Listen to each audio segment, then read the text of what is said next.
Hello dear student, आप सभी का स्वागत है my YouTube channel my village my academy पर।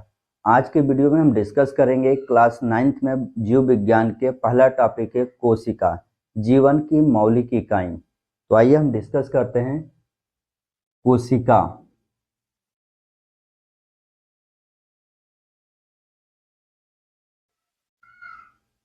कोशिका को हम कहते हैं जीवन की मौलिक इकाई।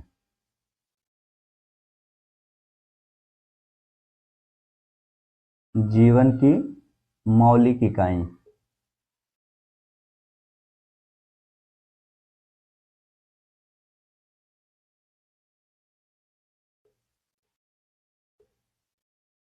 यह आपके चैप्टर का नाम है। इसको इंग्लिश में बोलते हैं the fundamental unit of cells. The fundamental unit of cells. Unit of cells. तो आज इसी चैप्टर के बारे में हम डिस्कस करेंगे।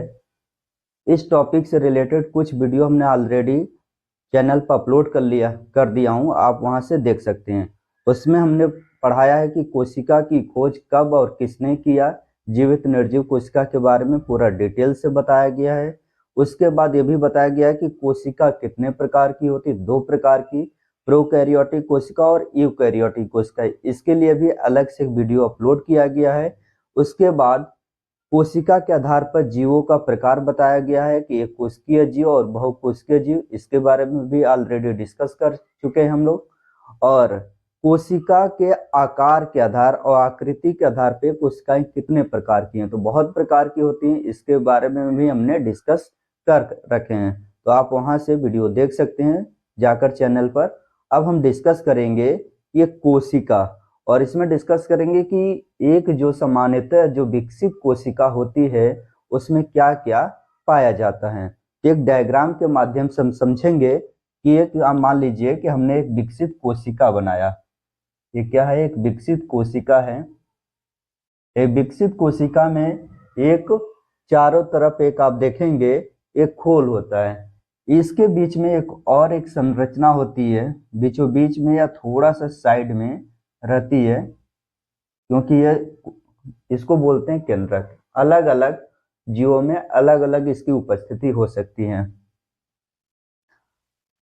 अब इसमें अगर देखा जाए तो मोटा मोटा हम जो ये विकसित एक कोशिका है, अब मानिए पहले इसको और डिटेल से पढ़ते हैं। तो ये विकसित कोशिका है, और इस विकसित कोशिका को अगर हम कहा जाए, कोई भी आप एक विकसित कोशिका लेते हैं, विकसित का मतलब ये होता है जो पूर्ण रूप से डेवलप हो। तो हमने एक विकसित कोशिका लिया, और इस विकसित कोशिका को हम सरलता से अध्ययन करने के लिए इसको कई भागों में हम क्या करेंगे, विभाजित कर लेंगे या बांट लेंगे कॉमन भाषा में। तो आप देखेंगे कोशिका के चारों तरफ एक खोल होता है, ये तो इसको हम कहेंगे कोशिका खोल। क्या बोलेंगे इसको?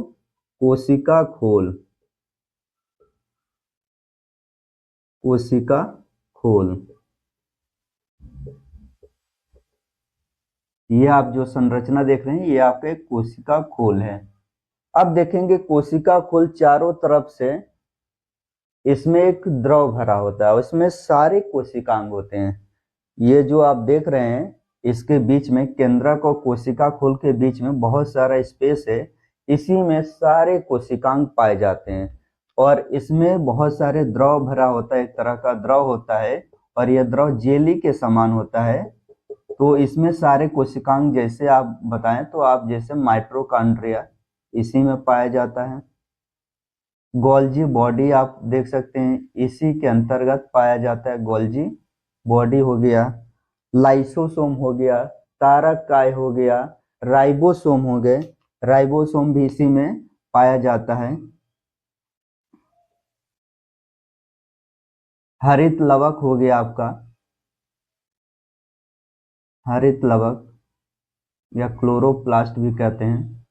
तो ये जितने कोशिकांग होते हैं, तो ये द्रव पाया जाता है, जिस द्रव में सारे कोशिकांग होते हैं, इसको हम कहते हैं, दूसरे भाषा में कहेंगे जीव द्रव्य। क्या कहेंगे?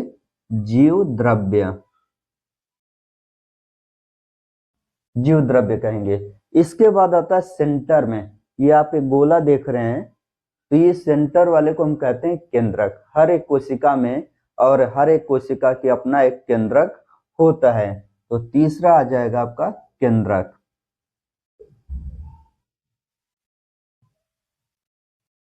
इस प्रकार देखें तो किसी विकसित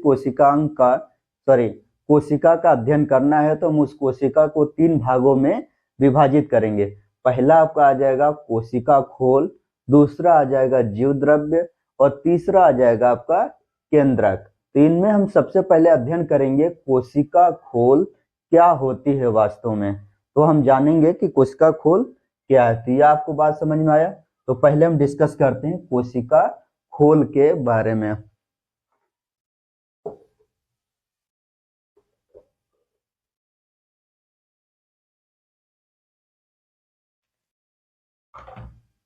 तो इसके बारे में डिस्कस करेंगे कोशिका खोल के बारे में।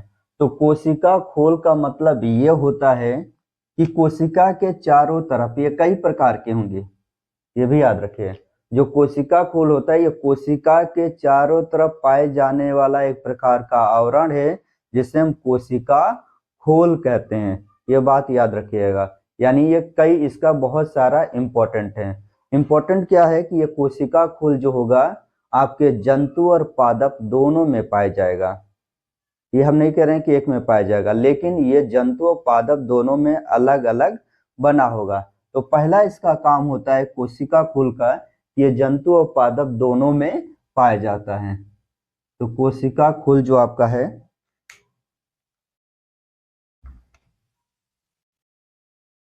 जंतु और पादप, खत्म हो गया क्या? तो आपके जंतु और पादप दोनों में पाया जाता है। इसके अलावा इसका काम क्या होता है आप कमेंट में करके बता सकते हैं।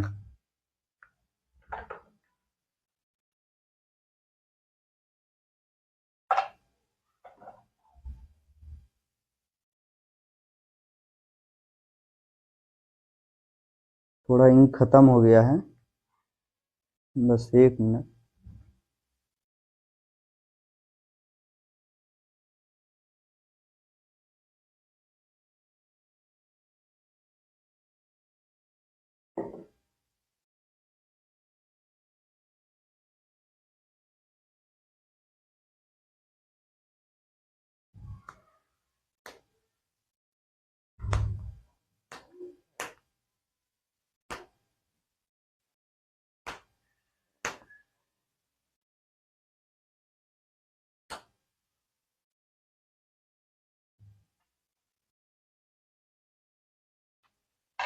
तो ये कोशिका खोल, तो ये जंतु और पादप दोनों में पाया जाता है।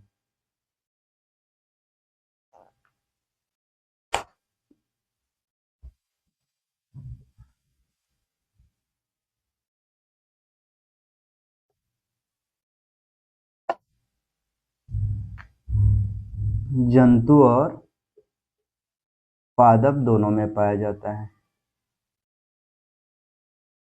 तो ये कोशिका खोल जो है आपका जंतु और पादप दोनों में पाया जाता है। अब दोनों में तो पाया जाता है, लेकिन दोनों में अलग अलग जो मटेरियल से बना होता है। अगर हम जंतु में कहा जाए तो ये कोशिका खोल जो होता है ये जंतु में अलग चीजों से मिलकर बना होता है। तो ये जंतु में जो पाए जाने वाला कोशिका कवच या कोशिका खोल कह सकते हैं, इसको हम कहा जाता है जंतु में प्लाज्मा मेम्ब्रेन कहा जाता है। जंतु में इसका नाम क्या है? Plasma membrane.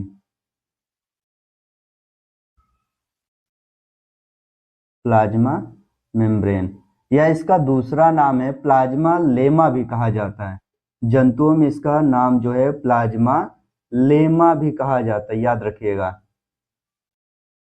जो कोशिका खोल जंतुओं में जो पाया जाता है इसका नाम है प्लाज्मा मेम्ब्रेन भी कहा जाता है इसको, या प्लाज्मा लेमा भी कहा जाता है। और दूसरा इसको कह दिया जाता है कभी कभी जीव द्रव्य कला भी कहा जाता है। क्या कहा जाता है? जीव द्रव्य कला। क्यों? क्योंकि ये कोशिका जो है, ये कोशिका खोल जो पाई जाती है ये जीव द्रव्य को चारों तरफ से घेरे रहती है। यानी एक केंद्रक है और केंद्रक के चारों तरफ एक द्रव पाया जा रहा है।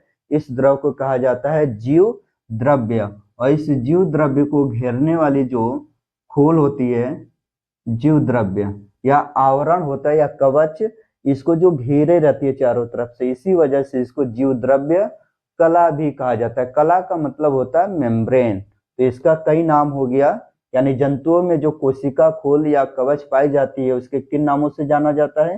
प्लाज्मा मेम्ब्रेन और प्लाज्मा लेमा या जीव द्रव्य कला के नाम से भी जाना जाता है। और ये जंतुओं में जो होता है, जो प्लाज्मा मेम्ब्रेन होता है या प्लाज्मा कला, ये कई प्रकार के मटेरियल से मिलकर बना होता है। ये लिपिड, प्रोटीन के अणुओं और कार्बोहाइड्रेट अणुओं के साथ ये संयोजित होकर बने होते हैं।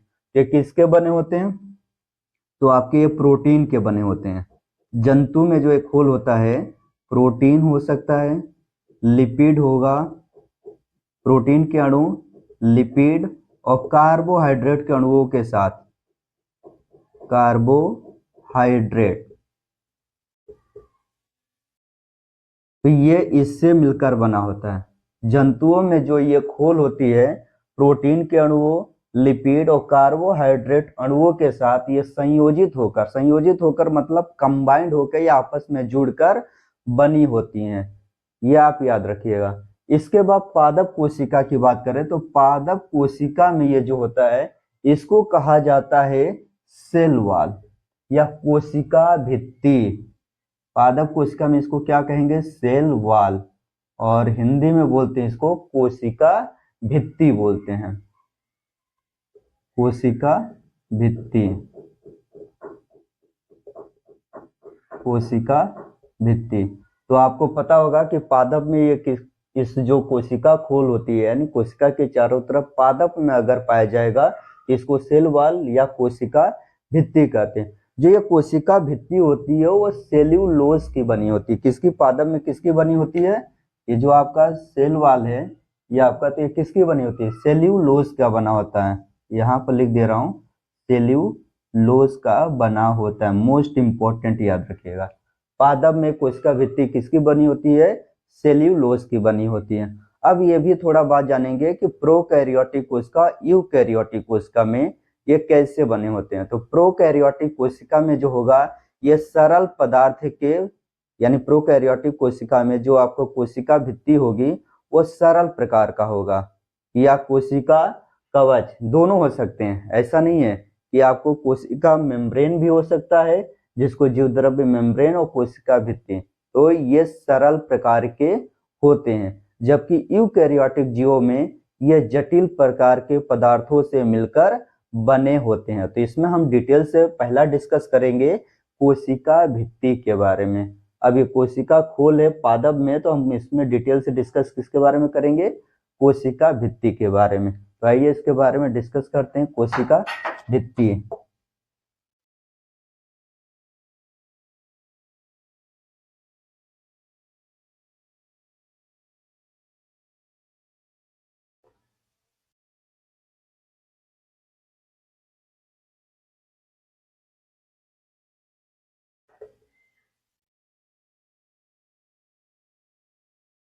कोशिका खोल जो है पादप में किसकी बनी होती है? जो पादप में क्या कहते हैं इसको? कोशिका भित्ति। तो इसके बारे में डिस्कस करेंगे, कोशिका भित्ति के बारे में।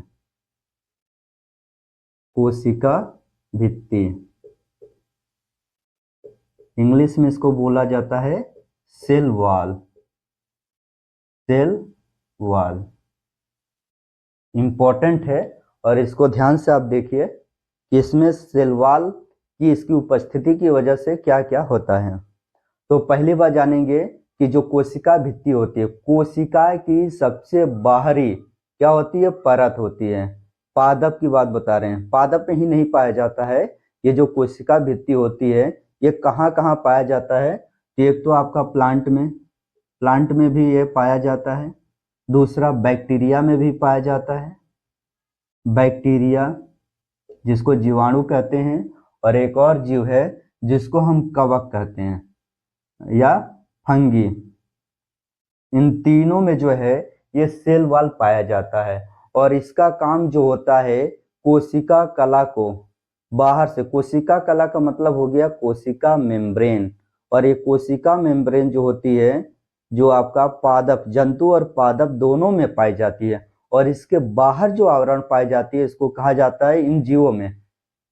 ये जो आपका सेल वॉल है जंतुओं में नहीं पाया जाता है, जबकि जंतुओं में कोशिका के बाहर एक आवरण पाई जाती है जिसका नाम है कोशिका कला। वो पादप और जंतु दोनों में पाई जाती है, लेकिन सेल वॉल या कोशिका भित्ति केवल प्लांट, बैक्टीरिया और कवक में पाई जाती है। ये जंतुओं में नहीं पाई जाती, लेकिन कोशिका कला के बाहर ये आपकी भित्ति पाई जाती है, जो कोशिका को दृढ़ सुरक्षात्मक आवरण बनाने का काम करती है। कोशिका भित्ति जो होती है पादप कोशिका जो होती है इन जीवों में पाया जाता है, और इन जीवों में जो ये कोशिका भित्ति होती है अलग अलग चीजों से मिलकर बनी होती है। तो जानेंगे किससे मिलकर बनी होती है।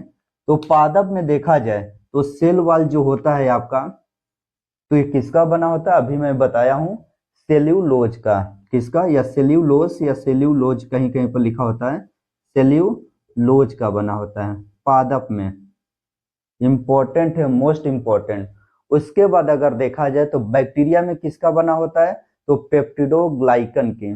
किसका बैक्टीरिया में बना होता है ये सेल वॉल, तो ये पेप्टिडोग्लाइकन, पेप्टिडो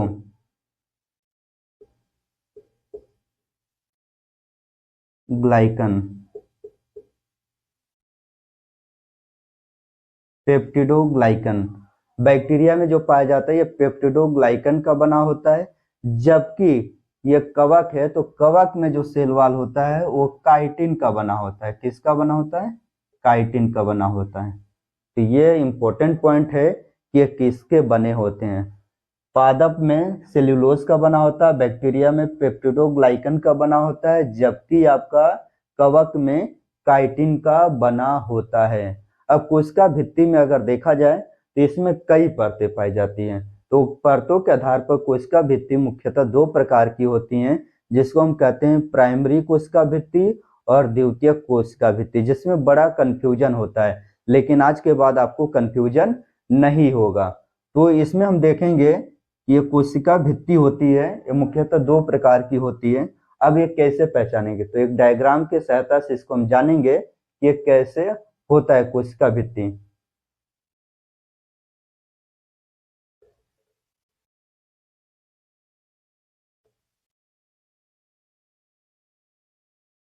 तो कोशिका भित्ति में हम ऐसे एक डायग्राम बनाते हैं कि ये कोशिका भित्ति, प्राइमरी कोशिका भित्ति और सेकेंडरी कोशिका भित्ति। एक और आता है इसी में मिडिल लेमना, जिसको मध्य पट्टिका भी कहा जाता है।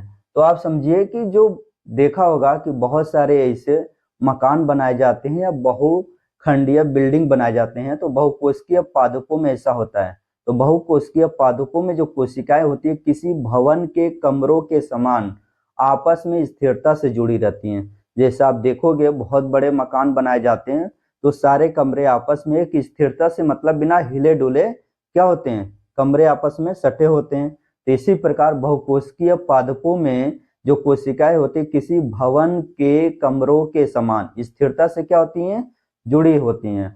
और इसका काम क्या होता है कि आपस में बहुत चीजें, एक परत होती है जो दो कोशिकाओं को डिवाइड करती है। जैसे मान लीजिए कि दो कमरे हैं और कमरों के बीच में एक दीवार है, तो वो दीवार क्या कर रही है, दोनों कमरों को अलग कर रही है। एक डायग्राम से आप समझिए,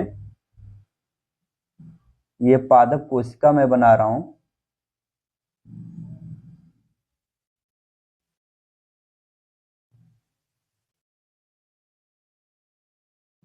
ये कोशिका पादप कोशिका है, और इसी में एक और कोशिका साथ में कंबाइंड कर देते हैं।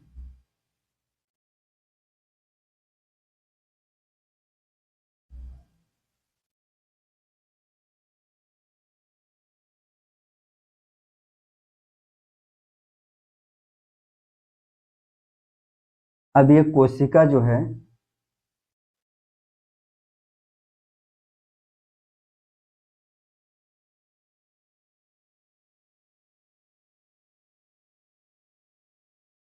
ये आपका कोशिका है। अब इसमें हम जानेंगे कि कोशिका भित्ति में तीन स्ट्रक्चर होते हैं। एक मध्य पट्टिका बोलते हैं या मिडिल लेमिना,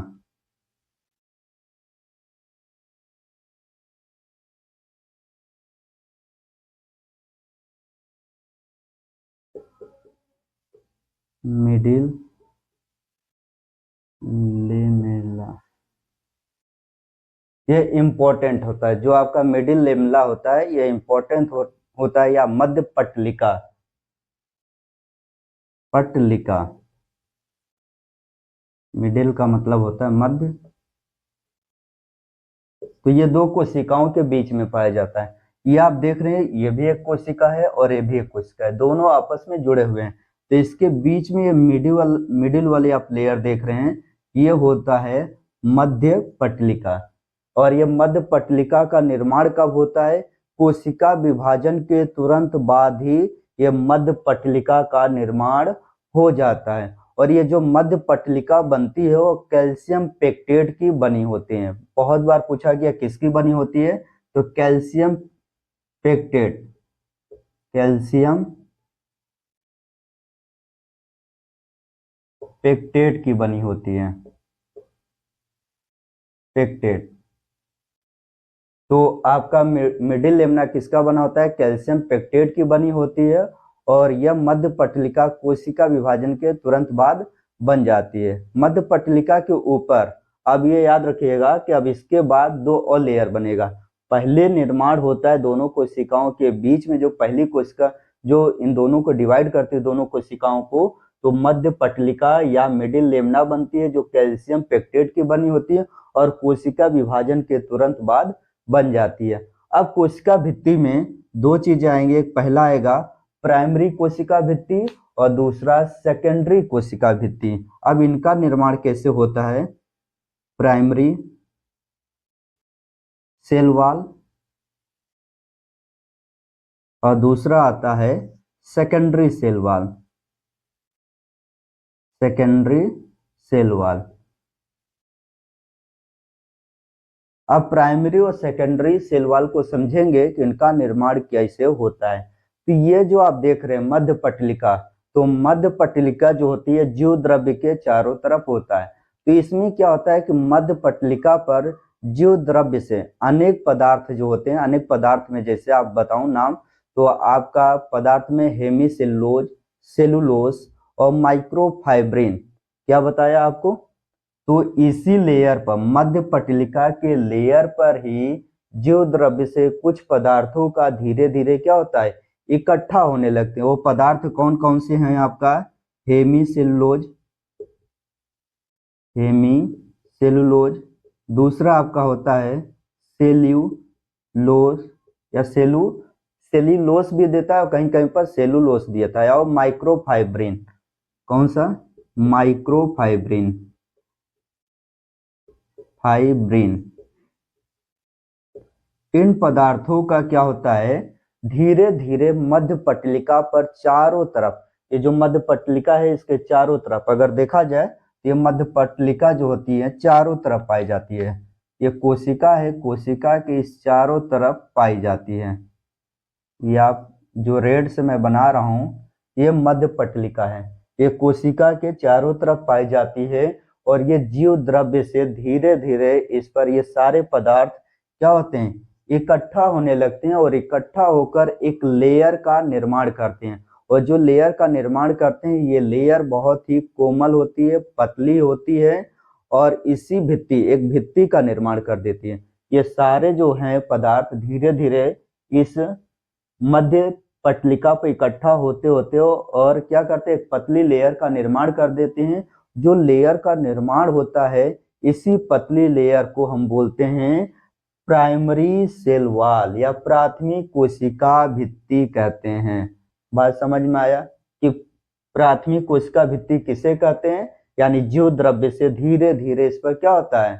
एक पदार्थ हो, यानी पदार्थों में हेमीसेलुलोस, सेल्यूलोस, माइक्रोफाइब्रिन का इकट्ठा होकर एक लेयर बना देती हैं। अब क्या होता है? दूसरा होता है सेकेंडरी सेल वॉल।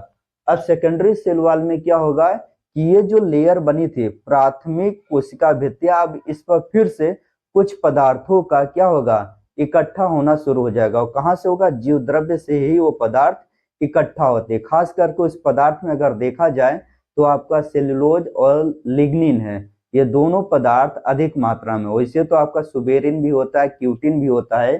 तब ये क्या होगा? जो ये लेयर बनी है अंदर वाली, एक और डायग्राम आप समझिए, ये कोशिका है, ये आपका, ये जो ब्लैक से खींचा हूं मैं, यह आपकी प्राथमिक है। कौन सी कोशिका है? ये प्राथमिक लेयर। अब इस प्राथमिक लेयर पर अब इसमें कुछ पदार्थों का फिर से क्या होगा, इकट्ठा होने लगेंगे। प्राथमिक लेयर पर धीरे धीरे कुछ पदार्थ जीव द्रव्य से क्या हो जाएंगे, इकट्ठा होकर एक हल्की फिर से लेयर बनाते हैं। प्राथमिक लेयर पर ही इनमें क्या क्या होता है मुख्यतः, तो अगर देखा जाए तो लिग्निन होता है। क्या होगा? लिग्निन। लिग्निन। दूसरा आपका लिग्निन के अलावा हो सकता है क्यूटिन। क्या हो जाएगा? क्यूटिन। क्यूटिन। क्यूटिन के अलावा अगर देखा जाए तो सुबेरिन। क्या होता है? सुबेरिन। सुबेरिन। इसके अलावा आपका आता है सेल्यूलोस भी होता है। तीन पदार्थों का इकट्ठा हो जाती है और ये किस पर होती हैं? ये प्राथमिक सेल वॉल पर होती हैं और फिर से एक पतली लेयर बन जाती है। इन पदार्थों के इकट्ठा होने से एक पतली लेयर फिर से बन जाती है। इस पतली लेयर को बोला जाता है सेकेंडरी सेल वॉल बोला जाता है। तो आपको उम्मीद करता हूं कि समझ में आ गया है कि यह प्राथमिक सेल वॉल और सेकेंडरी सेल वॉल का निर्माण कैसे होता है। कि क्योंकि दो कोशिकाओं के बीच में, जैसे मैंने अभी बताया कि जैसे बहुकोशिकीय इमारत या भवन होते हैं, दो कमरों को जोड़ने के लिए बीच में एक दीवार होता है, उसी प्रकार जो बहुकोशिकीय पौधे होते हैं या जीव होते हैं, उनके बीच में इन कोशिकाओं को जोड़ने के लिए जो बीच लेयर होती है, इसको बोला जाता है मिडिल लेमना या मध्य पटलिका।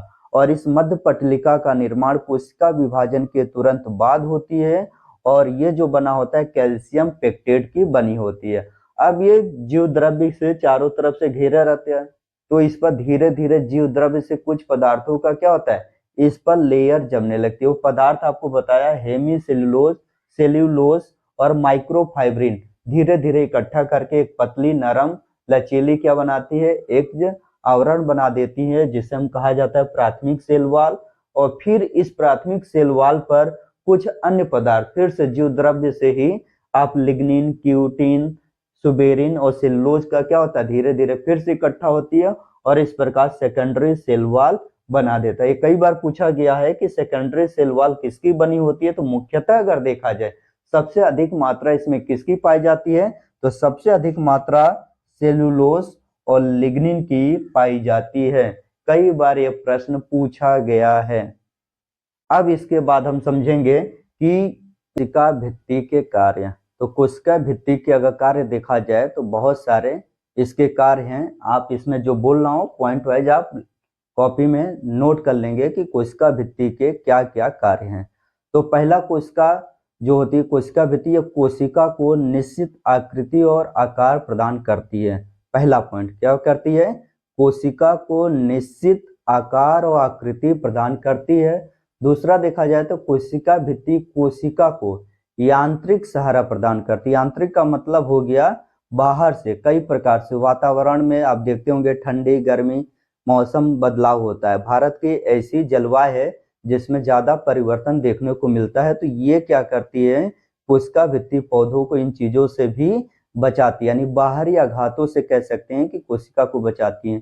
तीसरा ये कोशिका भित्ति होती है कोशिका के अंदर पाए जाने वाले सभी कोशिकांगों की सुरक्षा करती है। अब इसके अंदर क्या क्या पाई जाती है, कोशिका भित्ति सबसे बाहर होती है, उसके अंदर कोशिका मेम्ब्रेन पाया जाता है, जीव द्रव्य पाया जाता है, केंद्रक पाया जाता है। इन सभी की क्या करती है, सुरक्षा करती है। कोशिका भित्ति जो होती है जल तथा विलायकों के अत्यधिक परमिएबल होती है, यानी ये जल और विलायक, विलायक आगे भी हम पढ़ेंगे, डिस्कस करेंगे कितने प्रकार के होते हैं, ये दोनों के लिए क्या होती है, परमिएबल होती है, अत्यधिक परमिएबल होती है। इसके बाद अगर देखा जाए तो ये दो समीपवर्ती यानी आसपास हैं, तो दो समीपवर्ती कोशिकाओं के मध्य में एक छिद्र पाया जाता है जिसको कहा जाता है प्लाज्मोडेस्मेटा। और ये प्लाज्मोडेस्मेटा, इन दोनों छिद्रों के बीच में इसमें तरह एक छिद्र पाए जाते हैं कोशिकाओं के बीच में। यहाँ पर मान लीजिए ये दो कोशिकाएं हैं तो इनके बीच में छिद्र पाया जाएगा जिसको कहा जाता है प्लाज्मोडेस्मेटा, प्लाज्मोडेस्मेटा,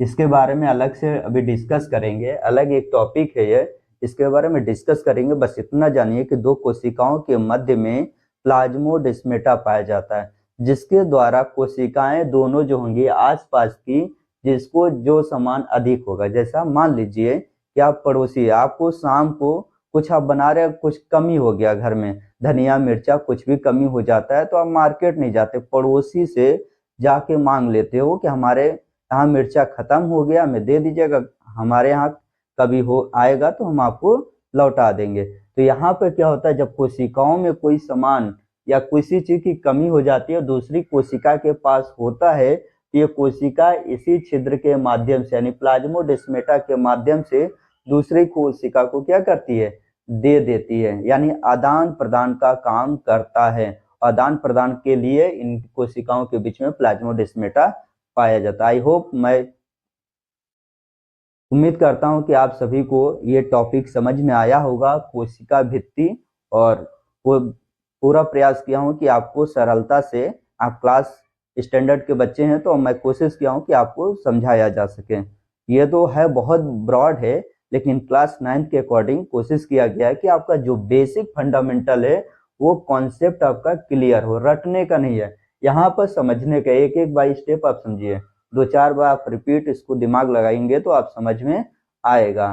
तो आई होप, उम्मीद करता हूँ कि आपको ये टॉपिक समझ में आया होगा। अगला टॉपिक पढ़ाएंगे हम कोशिका कला या जीव द्रव्य कला, क्योंकि ये कोशिका भित्ति के जस्ट अंदर पाई जाती है, और कोशिका जो कला होती है, जीव द्रव्य कला या पादप और जंतु दोनों में पाई जाती है। तो फिर अगली वीडियो में मिलते हैं, तब तक के लिए जय हिंद, जय भारत।